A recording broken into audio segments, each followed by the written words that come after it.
اور حقیقت یہ ہے کہ حضرت ابراہیم علیہ السلام کی یہ ساری چیزیں آزمائش تھیں، انہیں جو بھی حکم اللہ تعالیٰ نے دیا انہوں نے پورا کیا، ٹھیک ہے. بیٹے کو بڑھاپے میں بھی اگر اللہ نے حکم دیا نا تو انہوں نے پورا کر دیا. 80 سال کی عمر میں انہیں اپنے ختنہ کرنے کا حکم ہوا تھا اور انہوں نے اس کو پورا کر دیا، اور یہ بخاری کی حدیث کے حوالے سے میں آپ کو بتا رہی ہوں، ٹھیک ہے. اب آگے پھر حضرت ابراہیم علیہ السلام کو جب اللہ تعالیٰ نے آزمایا اتنا زیادہ تو پھر لوگوں کا امام بھی بنا دیا. انہوں نے دعا کی کہ اللہ تعالیٰ کہ میری اولاد کو بھی امامت دے. تو وہ جانتے تھے کہ ایسا ہو تو نہیں سکتا، کیونکہ جو انسان اللہ کے احکامات سے روگردانی اختیار کرے گا وہ تو امام لوگوں کا نہیں ہو سکتا. اللہ اکبر. لیکن پھر بھی انہوں نے دعا کی اللہ سے، تو اللہ تعالیٰ نے ان کی دعا ضرور قبول فرمائی، مگر ساتھ ان کو یہ بھی بتایا کہ جو بھی ان کی اولاد میں سے ظالم لوگ ہوں گے، یعنی سب سے بڑا ظلم جو ہے وہ آپ کو پتا ہے کہ شرک کرنا ہے، تو اللہ تعالیٰ نے کہا کہ جو بھی ظالم ہوں گے ان کے ساتھ اللہ کا کوئی عہد نہیں ہوگا. آپ دیکھ لیں کہ امامت ان کو جب عطا کی گئی ہے تو ان کے بیٹے اسحاق علیہ السلام جو تھے ان کی نسل میں سے حضرت یعقوب تھے ان کے پوتے، تو ادھر سے اللہ تعالیٰ نے کافی زیادہ انبیاء جو ہیں ہزاروں کی تعداد میں وہاں پہ مبعوث کیے ہیں، اور آخری نبی جو ہیں وہ آپ صلی اللہ علیہ وسلم بھی انہی کی یعنی نسل میں سے ہیں، حضرت اسماعیل علیہ السلام کے نسل میں سے ہیں، اور آخری پیغمبر مبعوث ہوئے ہیں جو امام الانبیاء. چلیں آگے چلتے ہیں. اگلی آیت میں اللہ تعالیٰ فرما رہے ہیں وَإِذْ جَعَلْنَا الْبَيْتَ مَثَابَةً لِلنَّاسِ وَأَمْنًا. اچھا یہاں پر دیکھیں اللہ فرما رہا ہے کہ اور جب ہم نے اس گھر کو یعنی اللہ کا گھر جو ہے بیت اللہ جو ہے اس کو لوگوں کے لیے لوٹ کر آنے کی جگہ مَثَابَةً لِلنَّاسِ جو ہے نا اس کا مطلب یہ بار بار آنے کی جگہ. آپ اس کو یوں سمجھیں کہ جب آپ حرم ایک تو پہلے آپ کے دل میں ہوتی ہے محبت اللہ کے گھر کی کہ ہم نے جانا اللہ کے گھر میں جانا اللہ کے گھر میں جانا، لیکن جب آپ اس گھر کو دیکھ آتے ہیں تو آپ کے دل میں اور لگن پیدا ہو جاتی ہے نا، آپ کا دل چاہتا ہے بار بار جائیں بار بار جائیں. اصل میں اللہ ہی اپنے بندوں کے دل میں اس گھر کی محبت ڈالتا ہے. یہ اللہ کی محبت کی ایک نشانی ہے کہ ہم اللہ کے گھر سے محبت کرتے ہیں، اور یہ بار بار لوٹ کر آنے کی جگہ اللہ نے بنائی ہے، ٹھیک ہے. امن بھی ہے اس جگہ پر، سراسر امن ہے. آپ نے دیکھا ہے کہ حرمت قرار دے دی گئی ہے مکہ کی جو حدود حرم ہے ان میں. پھر اللہ تعالیٰ جو ہے آگے دیکھیں کہ اللہ تعالیٰ جو ہے انہوں نے حکم دیا کہ ابراہیم علیہ السلام کی جائے قیام کو نماز کی جگہ بناؤ. پھر اللہ تعالیٰ نے کہا کہ ہم نے ابراہیم اور اسماعیل کو تاکیدی حکم دیا کہ تم دونوں میرے گھر کو طواف کرنے والوں اور اعتکاف کرنے والوں اور رکوع کرنے والوں اور سجدہ کرنے والوں کے لیے پاک صاف رکھو، ٹھیک ہے. اب یہ دیکھیں ایک خصوصیت تو آپ امن کی، میں آپ کو ایک مثال ایک اور بھی دے دوں. حرمت قائم ہوئی اس کی مکہ کی اس دین اسلام آنے کے بعد، انقلاب آنے کے بعد، لیکن اس کی کتنی بڑی ایک خصوصیت یہ تھی کہ جب دور جاہلیت تھا نا تب بھی اگر کوئی انسان اپنے دشمن کو مکہ میں دیکھ لیتا تھا نا حرم کے اندر بیت اللہ میں، تو وہ اسے کچھ نہیں کہتا تھا اپنے دشمن کو. اور اللہ نے اس احترام کو بہت زیادہ باقی بھی رکھا اور زیادہ تاکید اور اس میں اضافہ کر دیا. اب مقام ابراہیم کی تفسیر میں نا دو قول ہیں علماء کے مفسرین کے. ایک وہ کہ جس پتھر پر کھڑے ہو کر ابراہیم علیہ السلام نے خانہ کعبہ تعمیر کیا، ٹھیک ہے، اور اس میں یعنی جابر رضی اللہ تعالیٰ عنہ سے بھی مذکور ہے کہ نبی کریم صلی اللہ علیہ وسلم طواف سے فارغ ہوئے تو مقام ابراہیم کی طرف آئے اور یہ آیت پڑھی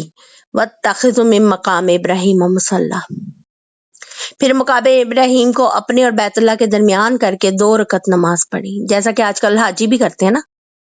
اور یہ بات یاد رکھیے گا، صحیح بخاری میں ایک حدیث ہے کہ مقام ابراہیم کے پاس نماز پڑھنے کا مشورہ جو تھا نا حضرت عمر فاروق رضی اللہ تعالیٰ عنہ نے دیا تھا، اور جس کی موافقت جو ہے اللہ تعالیٰ نے فرمائی تھی.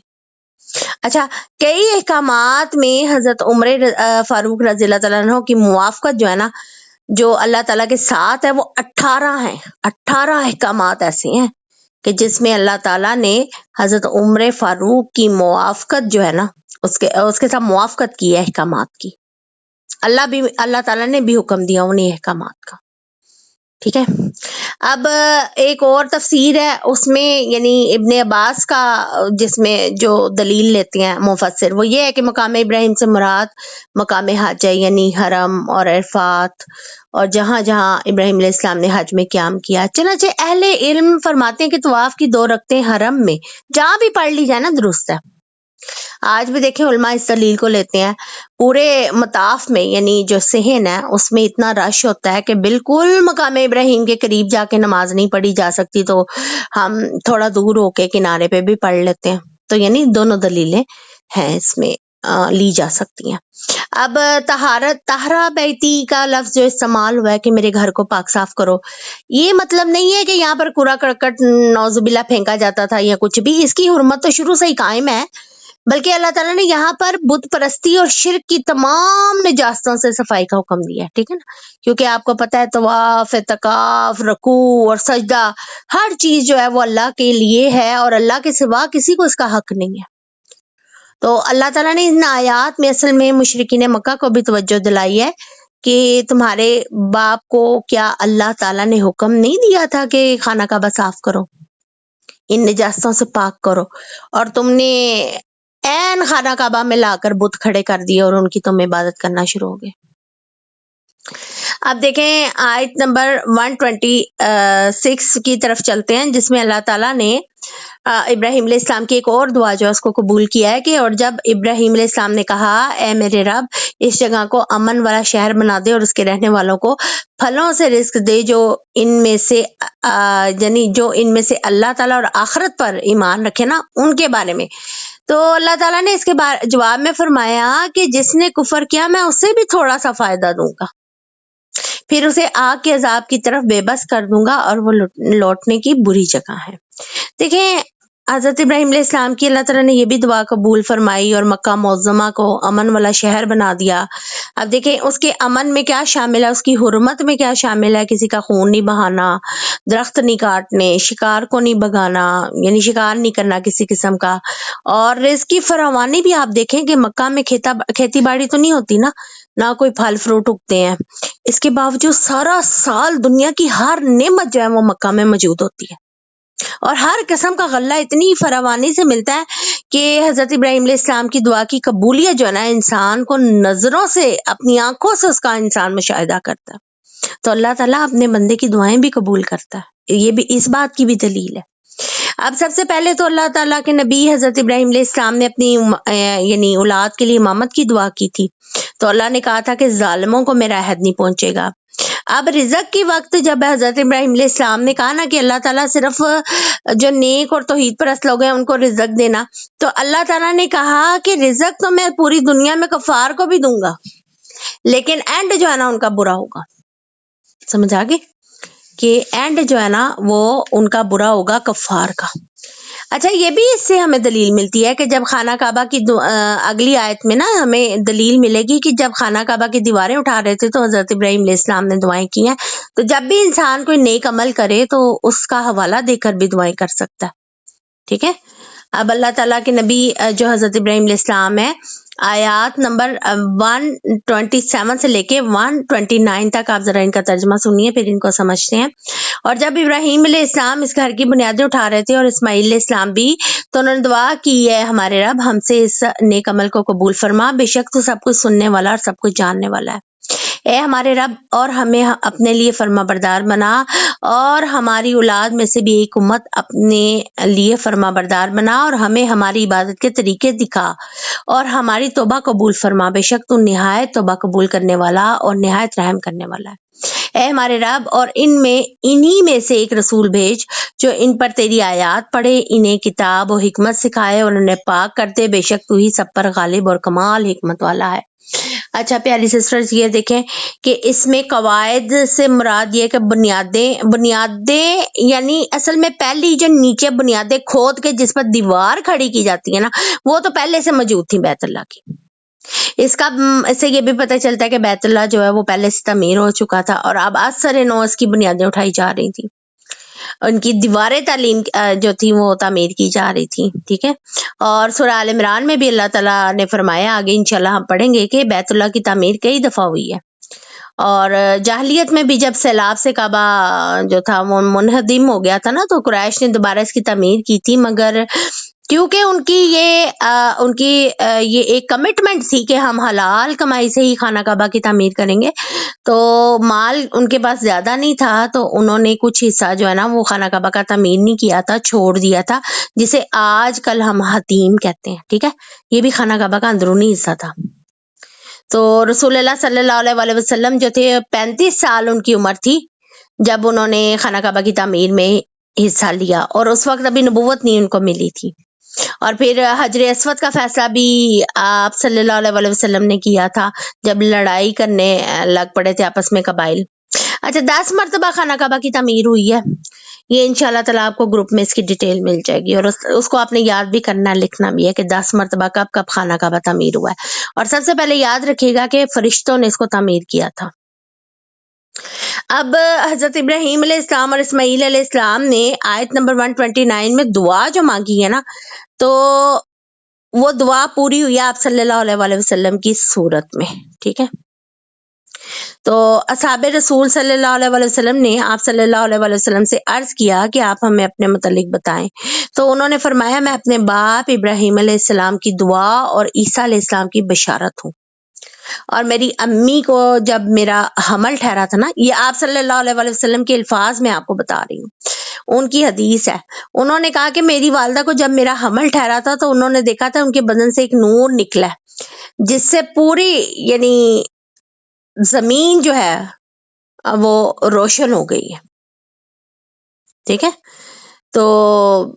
اور بسرا ایک علاقہ ہے وہ بھی روشن ہو گیا ہے، بسرا یاد رکھنا آپ نے، بسرا بے کے اوپر پیش ہے، بسرا نہیں ہے بسرا ہے، بسرا کا علاقہ بھی سارا جو ہے وہ روشن ہو گیا، اور یہ شام کی سرزمین ہے، ٹھیک ہے۔ اور آپ صلی اللہ علیہ وسلم کی کئی صحیح احادیث میں یہ بات ثابت ہے کہ زمانہ آخر میں شام ہی اسلام کا مرکز بنے گا، ٹھیک ہے، اور شام میں ہی عیسیٰ علیہ السلام کا بھی نزول ہوگا جب وہ دوبارہ آئیں گے، ٹھیک ہے، یہ بھی ہمیں صحیح بخاری کی حدیث سے معلوم ہوتا ہے۔ اب حضرت جو آپ صلی اللہ علیہ وسلم جو آئے حضرت ابراہیم کی دعا سے، تو اس میں انہوں نے دعا کی تھی کہ بھئی ایسا نبی ہو جو تیری آیتیں پڑھے، انہیں یعنی امت مسلمہ کو کتاب و حکمت سکھائے، انہیں پاک کرے، اور پھر یہاں پر بھی اللہ کے ناموں کا حوالہ حضرت ابراہیم علیہ السلام نے دعا کے لیے دیا، عزیز الحکیم۔ تو اس سے یہ بھی ہمیں پتہ چلتا ہے کہ ہم دعاؤں میں اللہ تعالیٰ کے پیارے پیارے ناموں سے بھی اللہ کو پکار سکتے ہیں، ٹھیک ہے نا، کہ اللہ تعالیٰ نے خود بھی سورہ حشر میں یہ فرمایا کہ اللہ کو اس کے پیارے پیارے ناموں سے پکارا کرو، یعنی دعا کو قبول کرنے کا ایک بہترین ذریعہ یہ بھی ہے کہ ہم اللہ کے ناموں سے اللہ کو پکاریں، ٹھیک ہے۔ آگے اللہ تعالیٰ اگلی آیت میں 130 میں فرما رہے ہیں وَمَن يَرْغَبُ عَن مِّلَّةِ إِبْرَاهِيمَ، کہ وہ کون ہے جو ابراہیم علیہ السلام کی ملت سے بے رغبتی کرے گا سوائے ان کے جنہوں نے اپنے آپ کو بیوقوف بنا لیا، اور بے شک ہم نے اسے دنیا میں چن لیا، اور بلا شبہ وہ آخرت میں یقیناً صالحین میں سے ہوگا، ٹھیک ہے نا۔ ہم نے ایمان یافتہ لوگ پڑھے تھے نا جو صراط مستقیم پر، اور جن کے انعام جن کو اللہ دے گا ان میں تھے شہداء، انبیاء تھے، شہداء تھے، صالحین تھے، اور صدیقین تھے، تو یعنی حضرت ابراہیم علیہ السلام صالحین میں سے بھی اٹھیں گے، یعنی نبی ہونا تو ان کا ایک اسپیشل ٹائٹل ہے، لیکن اس کے ساتھ ساتھ صالحہ لوگوں میں بھی وہ شامل ہے۔ اور جب اس سے ان کے رب نے کہا فرما بردار ہو جا، تو انہوں نے کہا کہ میں تمام جہانوں کے رب کے لیے فرما بردار ہو گیا، یہ لفظ ہے نا قال اسلمت لرب العالمین، کہ میں تمام جہانوں کے رب کے لیے یعنی فرما بردار ہو گیا۔ اب اس میں دیکھ لیں کہ یعنی مکمل طور پر کلی طور پر اللہ کو اپنا سب کچھ جان لینا، اس کے تابع فرمان کر دینا۔ اب دیکھیں اس آیت میں یہود و نصارہ اور مشرکین عرب کی تردید ہے، کیونکہ تینوں کہتے تھے ہمارا تعلق ملت ابراہیم سے ہے۔ کیسے کہتے تھے یہ بھی سمجھ لیں کہ بنی اسرائیل کہتے تھے ہم ابراہیم علیہ السلام کی اولاد ہیں، اور ہمارے ابو جو تھے وہ ان کے یعنی بیٹے تھے، اور ہم ان انبیاء کی اولاد میں سے ہیں، تو ہمارا تعلق ابراہیم علیہ السلام سے ہے۔ عیسائی کہتے تھے ہم بھی اسی نسل سے ہیں، اور عیسیٰ علیہ السلام کا تعلق بھی ابراہیم علیہ السلام سے ہے، ہم دین ابراہیم پر ہیں۔ مشرکین عرب کیوں کہتے تھے؟ مشرکین عرب اس لیے کہتے تھے کیونکہ مشرکین عرب جو تھے وہ خانہ کعبہ کے متولی تھے، اور وہ کہتے تھے ہم دین ابراہیم پر۔ یہ آپس میں تینوں لڑتے بھی تھے اس بات کے کہ ہم تینوں میں سے یعنی کہ ایک جو ہے وہ ملت ابراہیم کا دعوے دار ہے، اور وہ سب کہتے تھے کہ ہم دعوے دار ہیں، اور دوسرے کی شدید مخالفت کرتے تھے۔ اور حالانکہ ان تینوں طبقات نے، ان تینوں نے شرک اور بدعت کو اپنے اندر شامل کر لیا ہوا تھا۔ یہود نے عزیر علیہ السلام کو اللہ کا بیٹا بنا رکھا تھا، نصرانی جو تھے 3 خداؤں کا عقیدہ رکھتے تھے، اور مشرکین جو تھے انہوں نے بت پرستی۔ تو اللہ کہتا ہے کہ بتاؤ ذرا کہ ابراہیم علیہ السلام تو اپنا چہرہ جو تھا انہوں نے اللہ کے لیے کر لیا تھا، فرما بردار تھے وہ اللہ کے، تو تم لوگ کس کے فرما بردار ہو؟ تم لوگ تو اس دین پر نہیں ہو۔ اچھا یہ میری بات یاد رکھیے گا کہ دنیا میں جتنے بھی بچے، چاہے وہ مسلمانوں کے ہوں چاہے وہ غیر مسلموں کے ہوں، اگر وہ بالغ ہوئے بغیر بالغ نہیں ہوتے تو چھوٹے ہوتے ہیں، تو وہ جب فوت ہو جاتے ہیں تو ان کو حضرت ابراہیم علیہ السلام کی کفالت میں دیا جائے گا۔ یہ آپ نے یاد رکھنا، کیونکہ آپ صلی اللہ علیہ وسلم کے یعنی اقوال میں سے یہ ہے نا کہ اور اللہ تعالیٰ نے فرمایا ہر بچہ اپنی فطرت پر ہے، اور فطرت اس کی اسلام ہے، توحید پرست ہوتا ہے، اس کو ہندو، مسلمان، عیسائی، سکھ کون بناتے ہیں؟ اس کے ماں باپ بناتے ہیں۔ تو جب تک بچہ بالغ نہیں ہوتا نا، اگر بالغ ہونے سے پہلے بچہ فوت ہو جائے تو جتنے بھی بچے فوت ہوں گے جو بالغ نہیں ہیں، کسی بھی مذہب سے تعلق ہو، پوری دنیا کے، وہ سب جب فوت ہو جائیں گے نا، 10 سال سمجھ لیں، 10 سال سے چھوٹے جتنے بھی بچے فوت ہوں گے وہ حضرت ابراہیم علیہ السلام کی کفالت میں دیے جاتے ہیں، ٹھیک ہے؟ اور تمام مسلمانوں کے تو دیے ہی جاتے ہیں بچے، سمجھ گئے؟ یہ پیاری سسٹر آج ہم نے 131 تک آیات جو ہیں وہ پڑھی ہیں۔ اس کے بعد جو ہے نا وہ ٹاپک دوبارہ ہے ابراہیم علیہ السلام کا ہی، لیکن ٹاپک تھوڑا سا چینج اس لیے ہو رہا ہے کہ اس میں حضرت یعقوب کا بھی ذکر آ گیا، انبیاء کا ذکر بھی آ گیا، تو انشاءاللہ تعالیٰ اس کو ہم پڑھیں گے، اور مجھے امید ہے کہ اگلی سیٹنگ میں ہم انشاءاللہ تعالیٰ مکمل کر لیں گے اپنا پہلا پارہ۔ آج کے لیسن سے ریلیٹڈ اگر کوئی آپ کے دماغ میں کوسچن ہے تو وہ آپ مجھ سے پوچھ سکتی ہیں۔ السلام علیکم ورحمۃ اللہ وبرکاتہ۔